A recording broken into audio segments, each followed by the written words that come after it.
What's up, everybody? Back at it again with another video. Now this video, we will be talking about a firearm that I once had an interest in buying, a really strong interest. I really wanted to buy this gun. You know, it just looked like it was a gun that was really good. I heard pretty much good things about it, but I did some research into it, and well, that firearm has a very dark history. And the history is plagued with issues, serious issues, not just typical issues. So basically, I'm going to explain to you what the gun, you'll know by the title, but the gun that we'll be talking about is the Sig P320. Okay. Now, the Sig P320 is a striker fire double stack 9mm pistol. Okay. It's the biggest thing about the P320 or like the M18 and stuff is they're very modular, and the trigger group has the serial number on it, so you can swap trigger groups in different frames, which is really cool. But that's where all the good stuff ends, basically, because the P320 has a long history of issues. Like I said, there's two main ones that I'm gonna bring up. Okay, one, the guns firing when they are dropped at a certain angle. Okay.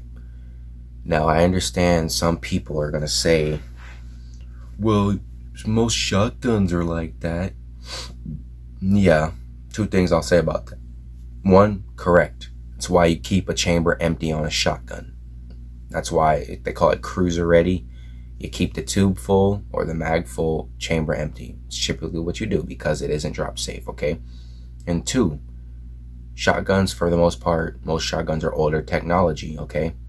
So older guns tended to not be drop safe. You know, why do you think, you know, old 6-shooter single action revolvers back in the cowboy days and stuff, they kept five in the cylinder, one empty, and they kept the hammer on the empty cylinder and they dropped it down because it could go off if it was dropped or hit the wrong angle.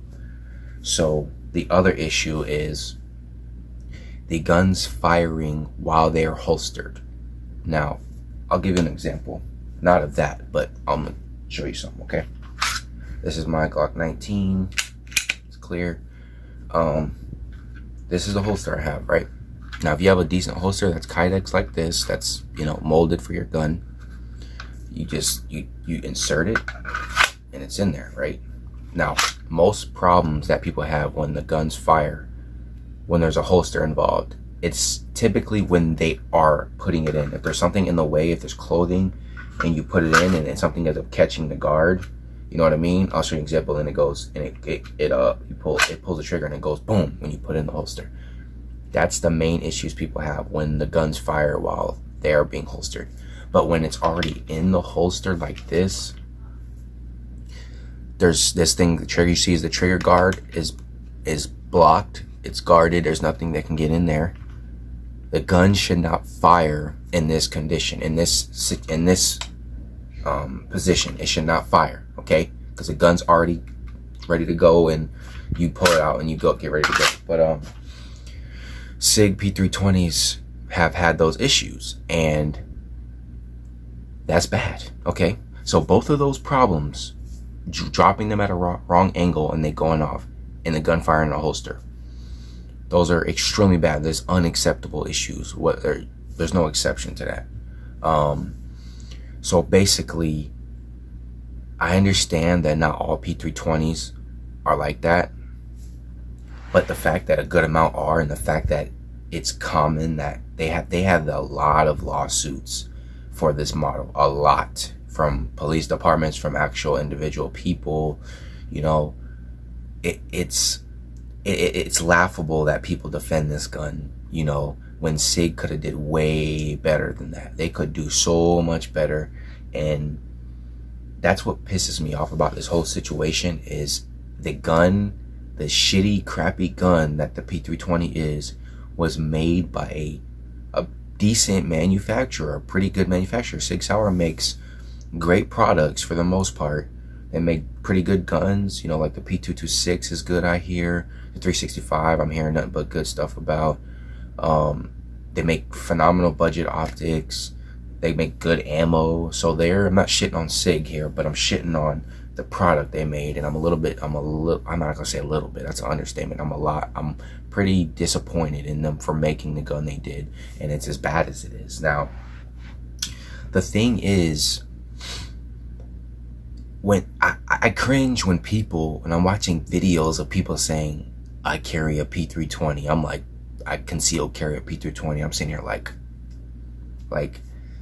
I hope you don't shoot yourself, you know. And then you got Sig fanboys that are defending these guns. They're sitting here, oh man, you're just a Glock guy. You're a Sig hater. No, I'm a Glock guy, yes. But if Glock made the same issues, I would do the same exact video that you're seeing right now. So, you know, it's just sad. Like, and I'll give you an analogy, okay?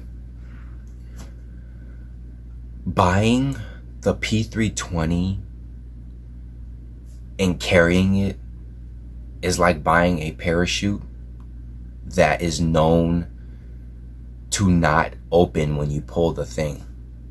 That's essentially what it is. That's essentially what it is. A P320 is a gun that has potential issues that could be life danger, like endanger your life.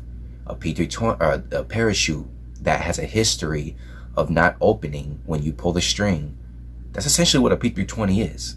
And then the people that are defending it are just defending it because they're fanboys, and that's really what it boils down to. I'm not a Sig hater. I mean, I got a Sig optic, I got a Sig ammunition. I don't have a problem with it at all. I'm just saying that gun in particular, it pisses me off. And there's been, like I said, countless lawsuits. There's like a situation in Milwaukee with like multiple police agencies that are having issues with it. And this is the crazy part, the people that defend it. 80% of law enforcement agencies in our country, United States, carry Glocks. You're not seeing the same stuff with Glocks. You're not seeing the same results with Glocks. Glocks are drop safe. They won't go off in a holster. They work when intended. You can't say the same thing about P320. Now, I get it. If you own a P320 and it doesn't have issues, I'm happy for you. That's good. But me personally, I'll explain my whole thought process, okay? At the very most, if I got a P320, I would buy it only for range purposes, right? But I'm making sure that thing is unloaded at all times unless I go to shoot it. But even then, I might be pushing it, you know. But I would never carry a P320, never. You know why? I couldn't trust a gun that has history like that. Listen, if I carried one, right, I put it on my hip, you know, carrying it, whatever, I would always have that thought in the back of my mind that the gun's gonna go off. You know, when you first start carrying a gun, you start thinking about that. But when you have something like a Glock here, and you start carrying it, and you realize that's not gonna happen, well, your fears go away. So I would never carry a P320, and I cringe when people say they carry it now. You know, on our podcast, me and Mark's podcast, you know, we always shit on the P320. You know, 10% of that is just for shits and giggles. We're just playing around, having fun, you know. But, you know, 90% of it is us being serious, and we're letting you know that gun, like, we're extremely disappointed that we just got to keep, you know, kicking the dead horse, you know, beating the dead horse. We just got to keep doing it. And that's what we're going to do. You get mad, that's on you. You know what I mean? You can call me a Sig hater. You can. I mean, I'm more of a P320 hater, but even that, I'm not even a hater. It's just extreme disappointment. That's all it is. If Glock made a gun the same way, we shit on the Glock 44 because they did the same shit, but it wasn't as bad because it's just crack slide and stuff. But anyway, I would not recommend people buy that gun at all. I just wouldn't. I'm sorry. With a history like that, you're taking a big risk, especially carrying it.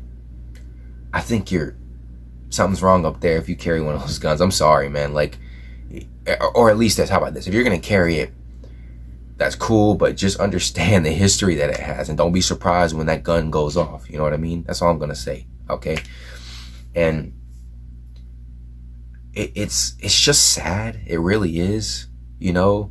And people like to talk shit about Glock, but Glocks don't have that issue. They don't have as many lawsuits at all. They're not known for going off. You go on YouTube and you search up P320 drop safe or whatever, search up something like that, you will see videos of people dropping it, and the way that it's dropped, they said it has to land right here, right, typically on the back of the slide, and it goes off. It does. I've seen several videos of that happening, and I've seen the video where the cop had the gun in his holster and he got out of his car and it just discharged.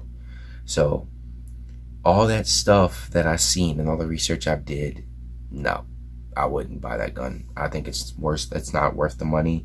And I see, they coming out with all these different variants, and I don't care what variant of Sig 320 it is. It could be the regular, it could be like the M18, M17 series, it could be like the new Spectre Comp, like everybody's buying the little Spectre Comp. Like, fuck all that bullshit. I don't care what it is. If it has the P320 on it, I'm good. And yes, I guess you can make the argument that if Sig fixes it, then everything should be good. But I still would have that in the back of my head. And they claim that they fixed it. They've claimed they fixed it before. And there's still issues. There was a guy that was doing competition shooting, and he holstered his gun. And when he holstered it, it's ready to sit. As he was going up, because I guess they keep their hands like this when they do the timer, and then they draw. As he was coming up, he said the gun discharged, and there's pictures of him having his shirt tucked in and all that stuff. You know what I mean? So, he said he got rid of the gun because he couldn't trust it anymore. And this is recent, okay? And Sig supposedly fixed this shit like maybe a year ago or 2 years ago. I can't remember exactly, because they said, oh, I don't know what they said. They put a lighter trigger or something. I don't fucking know what they did, but the gun's still defective, and they're claiming it's user error and the gun's not supposed to go off, but you're seeing it happen, okay? And then you got people out here making videos, I can't understand why it would go off. Well, it's doing it. Just because you don't understand it does not mean it's not doing it. And I just wouldn't trust that gun with my life. I'm sorry. That gun probably would take your life more than anything, And as my good friend Mark said in the podcast episode, the P320 breaks every firearm safety rule. It's fucking hilarious, And it's, I don't know, man. I don't care if you call me a Sig hater, if you call me whatever, a Glock fanboy, because I'm hating on Sig, which doesn't make any sense. But whatever, you can call me whatever you want to. I have my thoughts about that gun, and this is what I feel about it. And you can like it or not like it. Doesn't matter to me, okay? I'm just voicing my opinion here, And if you have a P320 and it works, I'm happy for you. I just wish they would all work. I wish it, because I wanted one. I was going to buy one at one point. But now, not going to happen. I'm even, I was debating on buying a 365. But I guess the same controls are in that same gun as the P320, and yeah, no, I don't think I'm gonna buy that one either. I wouldn't trust any of that. I think Sig's best guns are usually hammer fired, like the 226 is hammer fired. Those are their best firearms. But the least striker fire ones, the P365 may get a pass because it's doing decent, I guess. But I don't know, man. I think all these new 320 variants that come out, everybody's like, yeah, let's buy it, and ooh, it got this on it, it has this bell and whistle on it, and I don't care. I wouldn't trust that. I'm sorry, I wouldn't. And it's just sad that Sig had to come out with something like that, and then our military adopted it, which is fucking hilarious in my opinion. It's just funny to me. But these agencies that adopted a 320, I think a lot of them adopted it because it's cheaper than Glock, I guess they say. But the ones that had the 320s that are having issues, guess where they're going back to? Or guess where they're going to? Glock. Bet they won't have those problems with Glock. And you 320 fanboys, it won't have the problem. They won't have the same problems. You're just trying to justify a purchase, okay? What you're doing is you bought a 320 and you're like, oh shit. And then when people talk shit about your gun because it's shitty, you get defensive, and I understand. You know, you spent hard-earned money on it, but just be real about it. Come on, you know, just be real. But all I'm gonna say is this, okay? If you're a P320 owner, and especially if you carry it, good luck. I hope for the best. I hope you don't end up dead or in jail or wherever because of that shitty ass gun, okay? And it is a shitty ass gun. Now, I know it has potential. I know it has potential goodness, you know. I hear it's pretty accurate. It's module, which I don't give a fuck about that, to be honest with you, but that is cool. But, you know, it has potential goodnesses to it, but the bad in it outweighs all of that. I'm sorry. When a gun is not drop safe, and when a gun fires on its own, pretty much what it seems like, it's, when the leftists are always like, oh, the gun fired on, or not leftists, but it's like some leftists say this, but people be like, oh, the gun fired on its own. And we know that shit doesn't happen. But with the P320, now that might make that statement true. You know what I mean? So, but yeah, man, that's pretty much my thoughts on it. It's, it's just sad. It's just sad. And you can talk shit about me all you want to in the comments. I don't care. You can call me, like I said, a P320 hater, a Glock fanboy, or whatever you want to. It's not going to hurt my feelings. I don't care. I just hope for you that carry the P320, especially for especially appendix. Oh my gosh. Like, I'll probably do a video on appendix carry or the way I carry and why I don't like appendix, because I'm not a fan of appendix. I'll do a video on that. But if you appendix carry a P320, good luck. That's all I'm going to tell you. And I hope it works for you. And if it does, that's good. Okay. But my recommendation is this. If you're a new shooter and you've seen that gun and you like the price and you're like, oh, it looks cool, scrap that. Don't even get it. Get one of these. Get a Glock. Okay. This thing will work better than that shit. It won't fire when you don't want it to. And just get this. Okay. There's other ones out there too, like M&Ps. Go get M&Ps. Better too. M&Ps good. Better than a P320. Get like an HK or maybe a fucking Walther or even a Taurus like G2C or G3C. That's even good too. That's even better than a damn Sig. But this is what you want, But yeah, so that's pretty much my thoughts. You got any comments or anything to say? I don't care if you have anything negative to say, just put it in the comments. Any feedback, I'll take any feedback. Like the video if you like it, and only if you like it. If you like my content that I make, go ahead and subscribe, because yeah, I'm gonna be pushing out these videos as much as I can. I have no set schedule, but we'll see about that. So yeah, that's my thoughts on the P320, and I'll see y'all later. Don't forget to subscribe to Centerfire Podcast, and yeah, I'll see y'all later. Peace.